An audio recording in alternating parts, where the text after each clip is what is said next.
After months of research in both old and contemporary masters, I have found myself completely and utterly obsessed with the art of portrait painting. I used to think that the key to a perfect portrait was replicating a photograph perfectly. But looking at my favourite portrait artists, I realised that they do something that elevates the paintings far beyond a photograph. These master artists are able to find colours that aren't even in the reference. In today's video, I want to talk about all the master techniques which have been fueling my practice at the moment. Everything that helps these artists create enchanting portraits. Starting with a method that helps me get near perfect proportions every time, and it's starting off with negative shapes. This is where you wipe away the paint to create the form.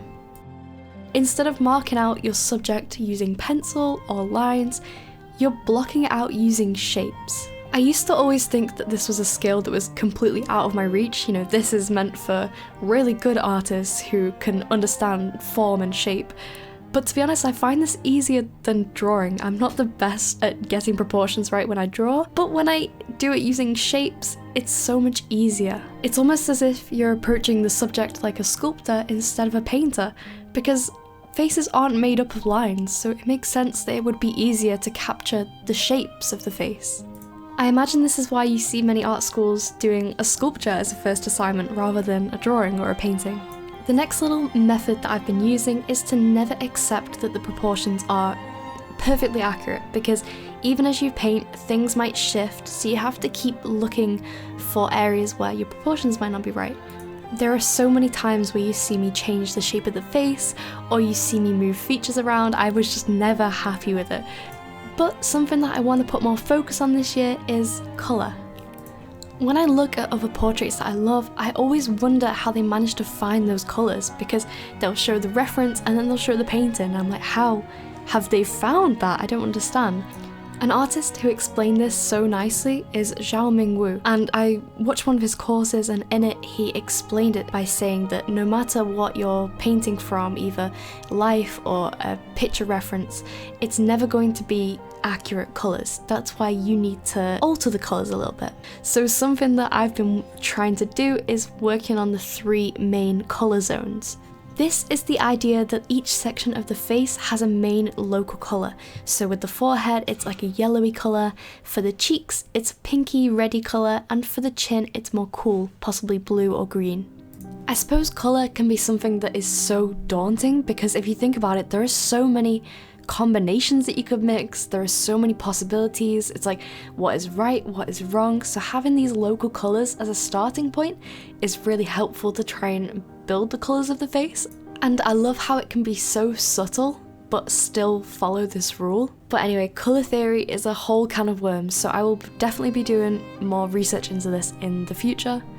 I'd love to have more confidence to be able to make up colours and stray away from my references a little bit more like these masters do. They have experience and they know what is going to look good, so they're able to adapt the colours in their painting to look a lot better than their picture or their reference.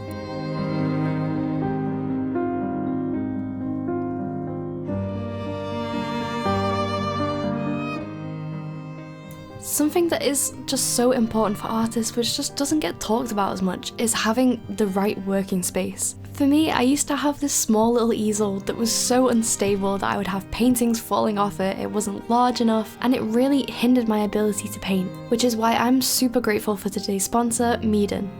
Meeden sent me this extra large heavy duty H-frame easel to try out, and I'm quite honestly obsessed with it. Not only is it tall enough for me to be able to paint standing up and not just sitting down, but there's also enough space for me to have my reference side by side with my painting, which is so important, especially when you're doing size comparison. There's a handy compartment below your workspace where you can keep all your paintbrushes and cloths, and it also doubles as a makeshift table. As someone who does not have enough space for a proper table, this is a godsend. It means I don't need to varnish on the floor anymore. Meeden is offering you guys a 12% discount not just on this easel, but also their entire store. So if you're wanting to get your first ever easel, or if you want to upgrade from a smaller flimsy one that you have at the moment, then I cannot recommend this easel from Meeden enough. So you can use my link in the description to get your 12% off. Moving back to the video now, I watched an interview recently of the painter Susan Lyon on the Simplified Drawing and Painting YouTube channel, and it really gave a lot of great insights into brush economy and your brushwork, and this is something that I've been really trying to work on recently as well.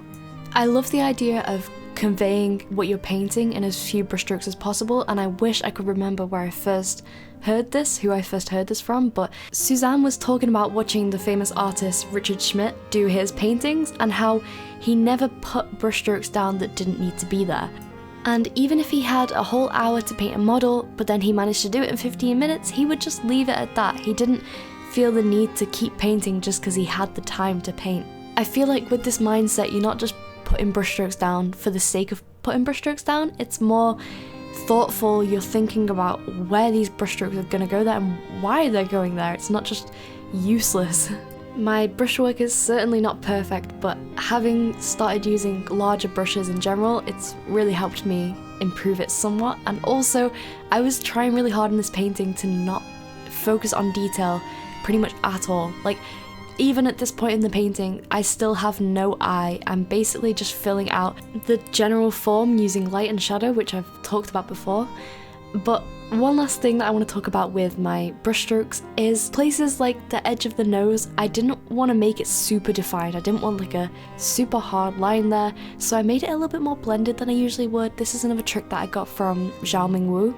The further side of the face, which is more in shadow, I didn't want to draw as much attention to that, which is why I tried to make it a little bit more blended, a little bit softer, to not draw the viewer's attention too much. Well, that was the idea anyway. I don't know if that succeeded, but that was the plan.